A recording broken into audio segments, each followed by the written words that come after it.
खबर बहुत दिलचस्प है दोस्तों। फिल्म एजेंसी पिंक विला की इस खबर के मुताबिक सलमान खान ने 2 करोड़ की बुलेट प्रूफ गाड़ी खरीदी है। और मुझे आपको बतलाने की जरूरत नहीं क्यों, क्योंकि अभी कुछ ही दिनों पहले उनके दोस्त बाबा सिद्दीक को मौत के घाट उतार दिया था गैंगस्टर्स ने, शूटर्स की गोली ने। और आरोप किसी और पर नहीं, इस व्यक्ति पर लगा जो गुजरात के साबरमती जेल में बंद है, लॉरेंस बिश्नोई। सबसे बड़ी बात और सबसे पहली बात, अगर पिंक विला की यह खबर सच्ची है तो इसके खासे मायने हैं दोस्तों। यह बतलाता है कि सलमान अपनी जान माल की सुरक्षा को लेकर चिंतित हैं, वरना इस वक्त 2 करोड़ की एक बुलेट प्रूफ गाड़ी खरीदने की वजह क्या हो सकती है। यही नहीं, उनके पिता सलीम खान भी सामने उभर कर आते हैं और एबीपी न्यूज को एक इंटरव्यू में कहते हैं कि उनके बेटे ने काले हिरण का शिकार ही नहीं किया। एबीपी न्यूज को यहां पता होना चाहिए कि सलमान खान को काला हिरण के शिकार में 5 साल की सजा मिल चुकी है, 10,000 रुपए का जुर्माना है। 1998 में हम साथ साथ हैं कि शूटिंग के दौरान यह घटना हुई थी। अगर यह काम सलमान खान ने नहीं किया तो किसने किया? इस बात को लेकर स्पष्टीकरण देना चाहिए सलीम खान साहब को। मुझे बहुत अचरज हो रहा है एबीपी न्यूज के इस रवैये पर। क्या एबीपी न्यूज एक गैंगस्टर के हाथों में खेल रहा है?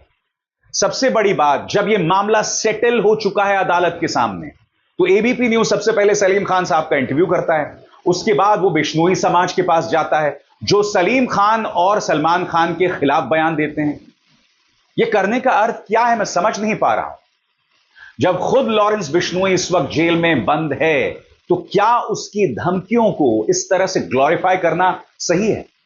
आपको याद है दोस्तों, यही एबीपी न्यूज था जिसने लॉरेंस बिश्नोई का जेल के अंदर से इंटरव्यू किया। अजीबोगरीब बात है ना कि लॉरेंस बिश्नोई जेल के अंदर बैठ के एबीपी न्यूज को भी इंटरव्यू दे देता है। और यही नहीं दोस्तों, एक पाकिस्तानी गैंगस्टर के साथ भी लॉरेंस बिश्नोई की बातचीत जो है वो सामने उभर कर आई। इधर पिंक विला कह रहा है कि सलमान खान ने बुलेट प्रूफ गाड़ी खरीदी, वहीं दूसरी तरफ दैनिक जागरण की एक खबर सामने उभर कर आई है जिसे भड़काऊ कहा जा सकता है। खबर के मुताबिक लॉरेंस बिश्नोई की धमकियों का सलमान खान पर कोई असर नहीं पड़ा, सिकंदर की शूटिंग बदस्तूर जारी है। दैनिक जागरण क्या कहता है आपके स्क्रीन पर। सिकंदर की नहीं रुकेगी शूटिंग। सलमान खान को जान से मारने की मिल रही धमकियों के बीच कयास लगाए जा रहे थे कि शायद उनकी अपकमिंग फिल्म सिकंदर की शूटिंग पर असर पड़ सकता है, लेकिन शायद ऐसा नहीं होगा। सलमान खान धमकियों से डरने वाले नहीं हैं। वो टाइट सिक्योरिटी के बीच एक्शन थ्रिलर मूवी सिकंदर की शूटिंग करेंगे। फिल्म की शूटिंग मुंबई की जगह कहीं और होने वाली है, जिसकी जानकारी सिर्फ कुछ लोगों को ही पता होगी। अब दिलचस्प बात यह है कि अगर आप दैनिक जागरण की इस खबर की भाषा पर निगाह डालें तो यह काफी भड़काऊ है। क्या दैनिक जागरण यह उम्मीद कर रहा है कि एक धमकी के चलते सलमान खान और पूरी फिल्म इंडस्ट्री अपने घर में बैठ जाएं?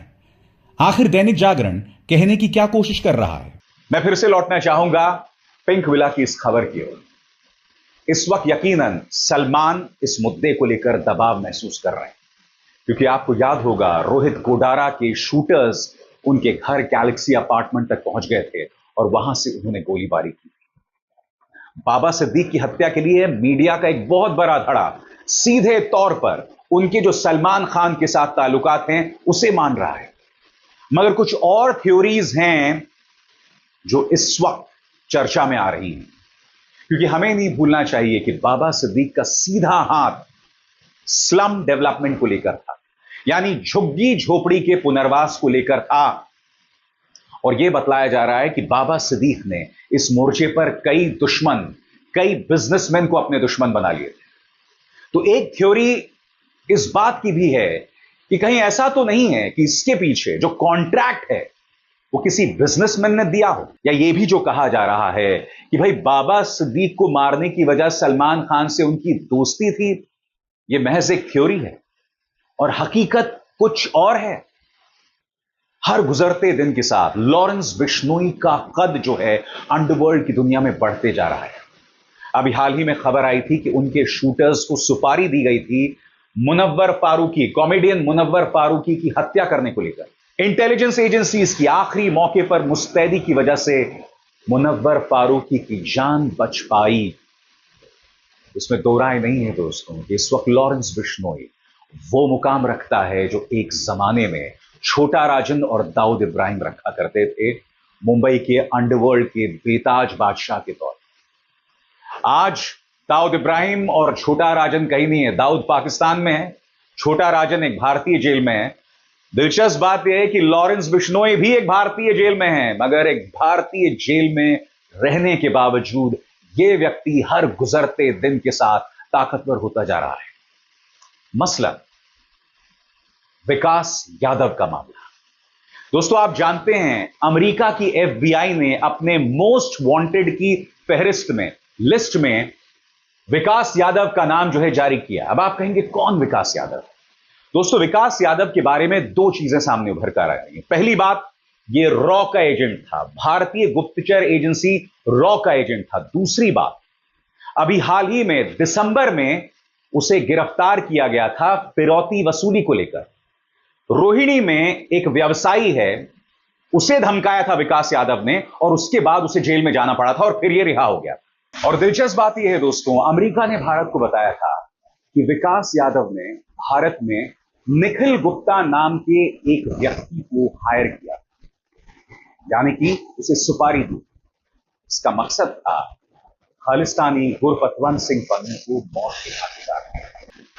और सबसे दिलचस्प बात यह, विकास यादव के भी जो लिंक्स हैं वो लॉरेंस बिश्नोई गैंग से जुड़ रहे हैं। यहां पर गुरपतवंत सिंह पन्नू जो कि एक खालिस्तानी है, उसे मौत के घाट उतारने की साजिश रची जाती है। अमेरिका यह आरोप लगा रहा है कि उसमें विकास यादव नाम का शख्स है जो कि रॉ का एक एजेंट है। सबसे बड़ी बात, और यह बहुत बड़ी बात है, अगर वाकई भारत इसे अंजाम दे रहा था तो ये किस तरह की हल्की कार्रवाई है? आप इसे अंजाम दे भी रहे थे और आप पकड़े भी गए। इससे देश का नाम कितना खराब हो रहा है। मैं समझना चाहता हूं, क्या इस मुद्दे को लेकर राष्ट्रीय सुरक्षा सलाहकार अजीत डोभाल से सवाल किए जाएंगे कि आखिर हम इस मुकाम तक कैसे पहुंचे? भारत और कनाडा के बीच में तनाव है, मगर पूरी दुनिया इस वक्त कनाडा के साथ, अमेरिका उनके साथ है ही। अमेरिका ने स्पष्ट कर दिया अपने एक बयान में, उन्होंने कह दिया है कि बहुत चिंताजनक बात है और हम कनाडा के साथ हैं। ब्रिटेन कनाडा के साथ है, ऑस्ट्रेलिया कनाडा के साथ है, न्यूजीलैंड कनाडा के साथ है। और सबसे बड़ी बात, गुरपतवंत सिंह पन्नू के मामले में भारत को चुपचाप एक दल भेजना पड़ा अमेरिका। भारत को यहां पर भी लाल आंख दिखानी चाहिए थी, अमेरिका को लाल आंख दिखानी चाहिए थी कि बगैर सबूत के आप ये बातें क्यों कर रहे हो। भारत ने यहां पर कोई लाल आंख नहीं दिखाई जिस तरह से वो कनाडा को दिखा रहे हैं। कनाडा को वो कह रहे हैं इस बात को लेकर कि भाई आपके पास कोई सबूत नहीं है, सिर्फ इंटेलिजेंस एजेंसीज के आधार पर, उनकी खबरों के आधार पर आप ये आरोप लगा रहे हैं। मगर सबसे बड़ी बात, भारत क्या ये मान रहा है कि गुरपतवंत सिंह पन्नू की हत्या की साजिश जो रची जा रही थी उसमें उसके अपने रॉ एजेंट्स कहां थे? ये पूरा मामला कितना गड्ढमड बन गया है दोस्तों, जिसमें रॉ, लॉरेंस बिश्नोई, भारत सरकार, अमेरिका, कनाडा, गुरपतवंत सिंह पन्नू, हरदीप सिंह निज्जर, सब किसी ना किसी तार से जुड़े हुए दिखाई दे रहे हैं। अंतर्राष्ट्रीय तौर पर यह भारत के लिए अच्छी खबर नहीं है, क्योंकि अगर भारतीय जनता पार्टी यह दावा करती है कि प्रधानमंत्री नरेंद्र मोदी विश्व गुरु हैं, तो सबसे बड़ी बात, कनाडा या अमेरिका भारत की बात क्यों नहीं मान रहा? अगर अमेरिका को लगता है कि भारतीय अधिकारियों ने एक साजिश रची उसके एक नागरिक को मौत के घाट उतारने की, तो उन्होंने यह बात इस तरह से खुलकर क्यों कह दी? क्या यह बात सीक्रेटली या प्राइवेटली नहीं हो सकती? क्या अमेरिका को भारतीय संवेदनाओं का बिल्कुल भी ख्याल नहीं था? मैं यही तो समझना चाहता हूं कि प्रधानमंत्री नरेंद्र मोदी जो अमेरिका जाते हैं, वहां एनआरआईज का इतना बड़ा सम्मेलन करवाते हैं जहां पर मोदी मोदी मोदी होता है और आपको यह समझाया जाता है कि भारत अब एक विश्व गुरु बन गया है, तो क्या विश्व गुरु की यह हालत है कि इस तरह से अमेरिका कहता है कि आपका एक अधिकारी जो है वो एक हत्या की साजिश में शामिल है और भारत का एक प्रतिनिधिमंडल वो पहुंच जाता है अमेरिका? ये सवाल किए जाएंगे। अभिसार शर्मा को दीजिए इजाजत। नमस्कार। स्वतंत्र और आजाद पत्रकारिता का समर्थन कीजिए, सच में मेरा साथी बनिए। बहुत आसान है दोस्तों, इस ज्वाइन बटन को दबाइए और आपके सामने आएंगे ये 3 विकल्प, इनमें से एक चुनिए और सच के इस सफर में मेरा साथी बनिए।